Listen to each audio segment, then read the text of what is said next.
তোমার পিতামাতার প্রতি কৃতজ্ঞ হও, ইলাইয়াল মাসির, আর আমার নিকটেই তোমাকে ফিরে আসতে হবে। সম্মানিত উপস্থিতি, একজন মা জানেন যে সন্তান পেটে ধারণ করার কত কষ্ট। পৃথিবীর মুখে একজন মহিলা মানুষই জানেন। আমি যখন আপনার মায়ের পেটে এসেছিলাম, আপনার মা, আমার মা ঠিক মতো খেতে পারে নাই, ঠিক মতো ঘুমাতে পারে নাই, পেটে জ্বালা উঠেছে, বেদনা উঠেছে।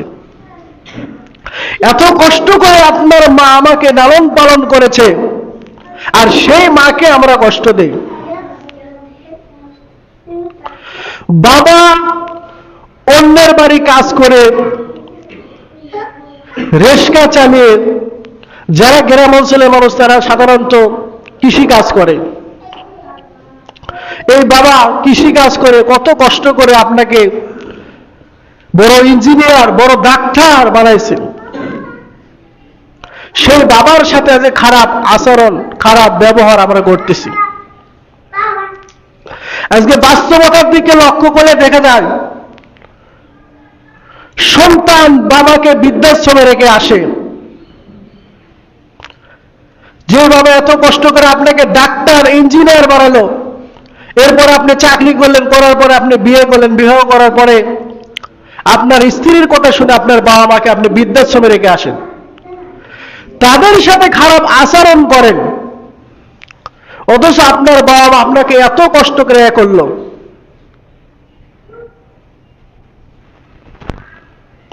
আপনি সেই বাবা মাকে বৃদ্ধাশ্রমে রেখে আসেন। আজকে বর্তমানে মিডিয়ার দিকে, ফেসবুকের দিকে তাকালে অনেক খবর, অসংখ্য খবর পাওয়া যায় যে সন্তান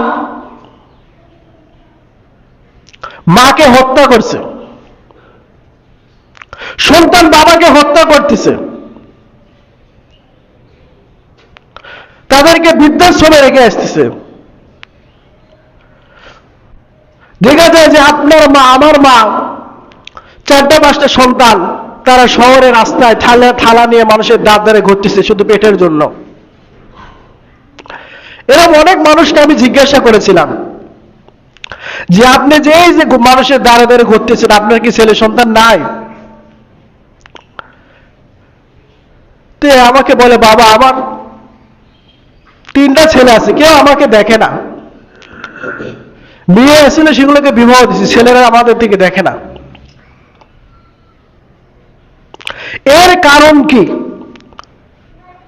এর পিছনে কারণ, সন্তান বাবাকে অবহেলা করে, এর পিছনে কারণটা কি? অবশ্যই এর পিছনে কারণ আছে। আমরা যদি আমাদের ছেলে মেয়েদেরকে যদি ইসলামের শিক্ষায় আদর্শবান করতাম, যদি আল্লাহ ভীতি তাদের ভিতরে দিয়ে দিতাম, কোরআন হাদিসের জ্ঞানটা তাদের ভিতরে দিয়ে দিতাম, তাহলে আজকে আমাদের সন্তান বৃদ্ধাশ্রমে রেখে আসতো না। আজকে আপনাকে আমাকে অন্যের দ্বারা নিজের পেটের জন্য মানুষের কাছে হাত পেতে টাকা চেতে হতো না।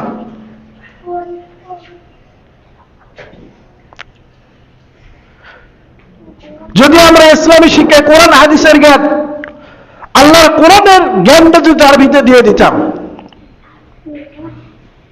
রাসূলের সুন্নাহটা যদি তার ভিতরে থাকতো, আল্লাহ ভীতিতে থাকতো, ওই সন্তান কখনো আপনাকে আমাকে বৃদ্ধাশ্রমে রেখে আসতো না। আমরা এই শিক্ষিত না করার কারণে আমাদের সন্তান আজকে আমাদেরকে বৃদ্ধাশ্রমে রেখে আসে। আপনি আপনার সন্তানকে ইঞ্জিনিয়ার বানান, তাতে কোনো আমাদের সমস্যা নাই, ডাক্তার বানান কোনো সমস্যা নাই, জজ বানান আমাদের কোনো সমস্যা নাই। আমরা বলি যে সবাইকে আলেম হাফেজ হতে হবে, বিষয়টা এমন নয়। সবাই যদি আলেম হাফেজ হয় তাহলে ডাক্তারগিরি কে করবে? আমাদের চিকিৎসা তো প্রয়োজন আছে, জজের প্রয়োজন আছে। আপনার সন্তানকে আপনি ডাক্তার বানান, কোনো সমস্যা নেই আমাদের, কিন্তু ইসলামের মৌলিক জ্ঞান তাদের ভিতরে ঢুকে দেন, আল্লাহ ভীতিটা তাদের ভিতরে ঢুকে দিলে ওই সন্তান ডাক্তার হলে ওর দ্বারা জাতির উপকার হবে, ও কোনোদিন ঘুষ খাবে না, ও মানুষকে কোনোদিন হয়রানি করবে না, ওর ভিতরে আল্লাহ ভীতি আছে, ওর ভিতরে আল্লাহ ভয় কাজ করবে। ওর কাছে মানুষ হাসপাতালে গেলে একটা সিগনেচার দিয়ে 1,000 টাকা 2,000 টাকা নেবে না, কারণ ওর ভিতরে আল্লাহর ভয় আছে। আর যদি আপনার সন্তানকে দ্বীনি শিক্ষা শিক্ষিত না করেন, ওই যে আপনার সন্তানকে ডাক্তার বলেছেন, ওই সন্তান আপনাকে দেখবে না, বৃদ্ধকালে দেখবে না ওই সন্তান। আর যদি আপনি আল্লাহ সুবহানাহু ওয়া তাআলার কোরআন হাদিসের জ্ঞান যদি তার ভিতর ঢুকে দেন, তাহলে ওই সন্তান আপনাকে বৃদ্ধকাল আপনার পাশে থাকবে, সেবা যত্ন করবে। অন্যভাবে যদি আপনার সন্তানকে জজ বানান, যদি ওর ভিতরে কোরআন হাদিসের জ্ঞান না থাকে, ও সঠিক বিচার করবে না, ও ঘুষ পেয়ে কি করবে, অপরাধী মানুষকে, নিরপরাধী মানুষকে অপরাধী বানিয়ে দেবে। কারণ কি, ওর ভিতরে কোরআন হাদিসের জ্ঞান নাই। আপনি যেমন ক্ষতিগ্রস্ত, আপনার সন্তান দ্বারা আপনার জাতিও ক্ষতিগ্রস্ত।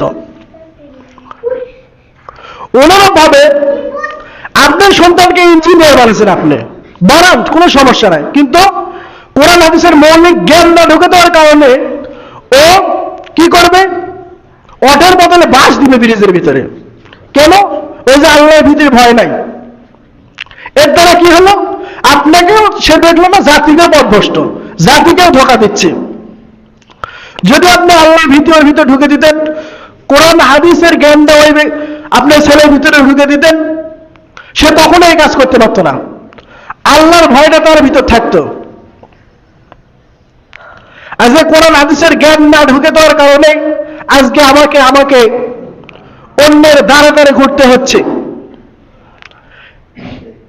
পিতামাতার এত কষ্ট লাগে যে আমার সন্তানকে আমি এত কষ্ট করে বড় করলাম, কুলে পিঠে মানুষ মান করে, মা চিন্তা করে যে সন্তানের জন্য আমি এত কষ্ট করলাম, নিজে না খেয়ে তার মুখে ভাত তুলে দিয়েছি,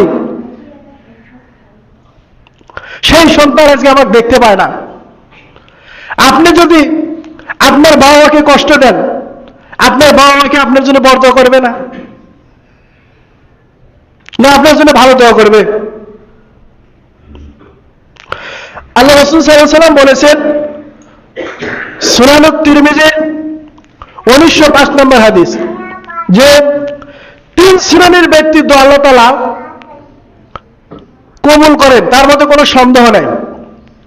1 নম্বর হচ্ছে 3 লাখ ধ্বংস হোক যে ব্যক্তি, তারপরে জিজ্ঞাসা করা হলো কিলা মান ইয়া রাসূলুল্লাহ, এই ব্যক্তিকে আল্লাহ রাসূল সাল্লাল্লাহু আলাইহি ওয়াসাল্লাম বলেন ক্বালা মান আদরাকা আবাইহি ইনদাকাল কিবারহুমা আহাদুহুমা আও কিলাহুমা, যে ব্যক্তি বৃদ্ধ পিতামাতাকে দুইজন বা একজনকে পেল, অথচ তাদের সেবা যত্ন করতে পারলো না, ফালাম ইয়াদখুলিল জান্নাহ, আর সেই ব্যক্তি জান্নাত লাভ করতে পারলো না।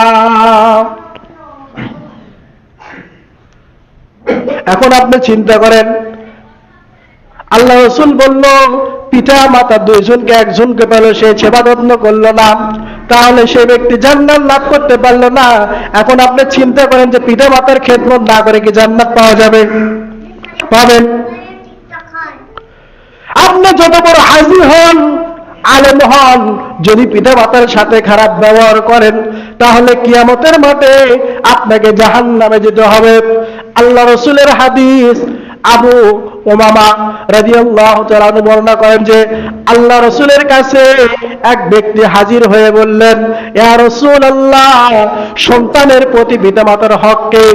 আল্লাহ রাসূল সাল্লাল্লাহু আলাইহি ওয়াসাল্লাম বললেন যে পিতামাতাই তারা উভয় তোমার জন্য জান্নাত, উভয় তোমার জন্য জাহান্নাম। এই হাদিস দ্বারা বোঝা যায় যে পিতামাতার খেদমত করতে হবে, আর পিতামাতাই হচ্ছে জান্নাত যাওয়ার মাধ্যম, আর পিতামাতাই হচ্ছে জাহান্নাম থেকে পরিত্রাণ পাওয়ার মাধ্যম। অনুরূপভাবে মুআবিয়া ইবনে জাইমা রাদিয়াল্লাহু তাআলা আনহু তিনি বর্ণনা করেন যে একদা আমার পিতা আল্লাহ রাসূল সাল্লাল্লাহু আলাইহি সাল্লামের কাছে এসে বললেন, ইয়া আল্লাহ রাসূল, আমি তো জিহাদে যেতে ইচ্ছুক, আমি আপনার কাছে পরামর্শ চাই। আল্লাহ রাসূল সাল্লাল্লাহু আলাইহি সাল্লাম জিজ্ঞাসা করলেন, তোমার মা কি আছে? আল্লাহর ওই ব্যক্তি বললেন, ইয়া রাসূলুল্লাহ, আমার মা আছেন।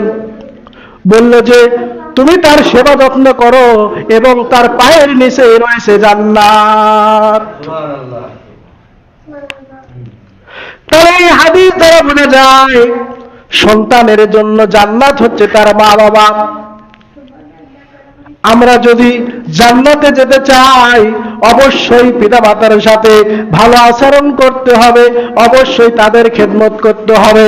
আমরা আজকে যারা পিতামাতার খেদমত করি না, অবশ্যই আমরা যদি পিতামাতার সাথে খারাপ আচরণ করে থাকি, আজ থেকে তওবা করেন, মার কাছে বলেন, মা আমি ভুল করেছি, তুমি আমাকে ক্ষমা করে দাও। মা কি ক্ষমা না করে থাকতে পারবে? সন্তান যত ভুল করুক, মা বাবার কাছে এটা বললা, মার কাছে বললা। যদি আপনি জান্নাত পেতে চান আজকেই তওবা করেন যে আজকে বাড়ি যে মার সাথে খারাপ ব্যবহার করলে মার কাছে ক্ষমা চেয়ে নেবেন, না হলে আপনার পরকাল ইহকাল দুটোই হারাবেন। বাবার কাছে যদি ভুল করে থাকেন আজকেই তওবা করেন, বাবার কাছে যে ক্ষমা চেয়ে নেবেন যে বাবা আমি ভুল করে থাকলে তুমি আমাকে ক্ষমা করে দাও। বাবার সাথে অনেক খারাপ আচরণ করেছেন, এমনও মানুষ দেখা যায় বাবাকে বৃদ্ধকালে বাড়ি থেকে টেনে হেঁচড়ে বের করে দেয়, এমনও বহুত ঘটনা আমি নিজের চোখে দেখেছি। সাবধান হয়ে যান। আল্লাহ রাসূল আল্লাহ তাদেরকে যে মর্যাদা দিয়েছে এই মর্যাদা থেকে আপনি আমি তাদেরকে বাদ দেওয়ার কেউ না। অবশ্যই তাদের সাথে ভালো আচরণ খেদমত করবেন, না হলে পরকাল জান্নাত দুটোই হারাবেন। যেহেতু সময় অল্প সময় হয়ে গেছে, এই বলে আমি আমার বক্তব্য এখানে শেষ করছি।